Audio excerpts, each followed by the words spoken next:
Hello guys, magandang umaga sa inyong lahat. At nandito naman po ang pobreng Kapampangan.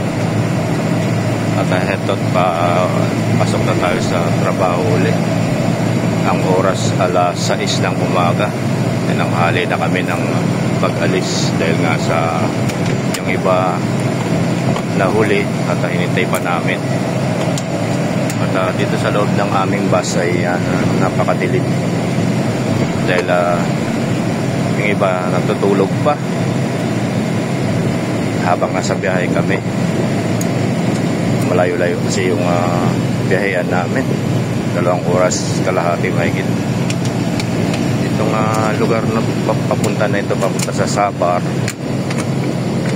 then diretso na to Rapic. Dito sa road na yan papunta sa Yambo.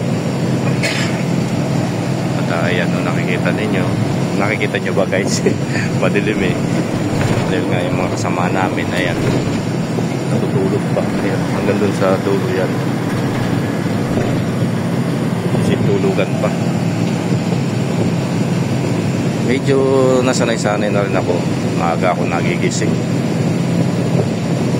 Pero mo, gigising ako alas 4 ng madaling araw. Magpiprepared ako, magluluto ako ng sinaing, maliligo, at pagdagadan na punta sa mosque, at mabilisan lang. Tapos ipiprepared ko na yung aking mga gamit. Napakabilis ng oras. At hindi ko nga natatapos ang oras ko. 1 minuto lang umaalis na yung bus. Kaya kailangan aktibo ka, maliksi ka, alisto ka. Ganyan ang buhay dito sa abroad. Yung mataktika ka, alisto ka, matalino ang higit sa lahat. At yan lang ang masasabi ko sa inyo. At dito sa abroad, kailangan malakas ang pangangatawan mo. At iwasan ninyo yung bisyo. Kasi ang bisyo nakakasira sa ating katawan yan. Lalo na kapag marami kang bisyo, tendency niyan, magkakasakit ka. Hindi mo magagampanan yung mga trabaho mo. Mahina ang katawan mo.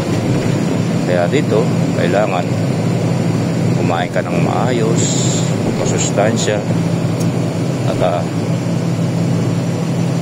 matulog ng maaga.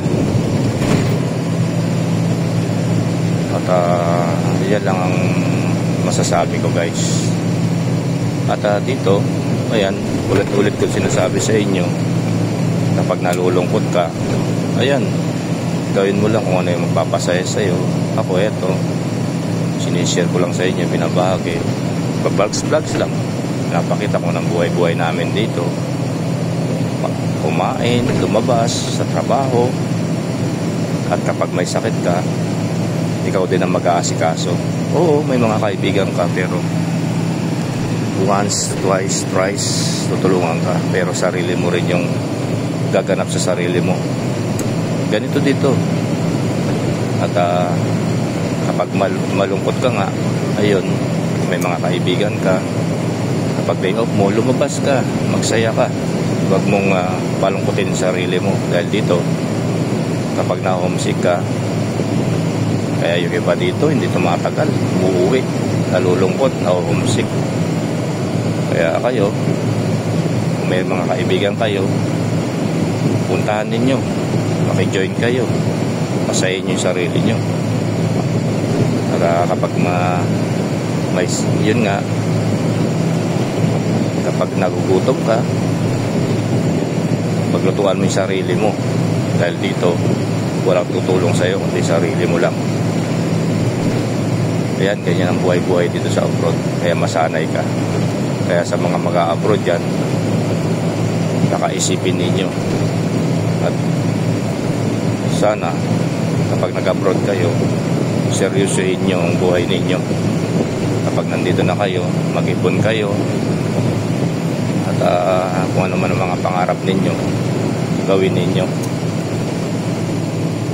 Kaya yung mga nandyan sa Pilipinas, baka mahalin ninyo ang inyong mga magulang, kapatid, pamilya dahil dito sa abroad nakakalungkot, nakaka-homesick. Tawagan ninyo.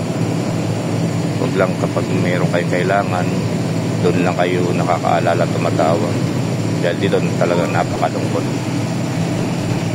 At ito guys, medyo ayan, malayo-layo na tayo. At tignan ninyo yung dinadaanan namin, disyerto,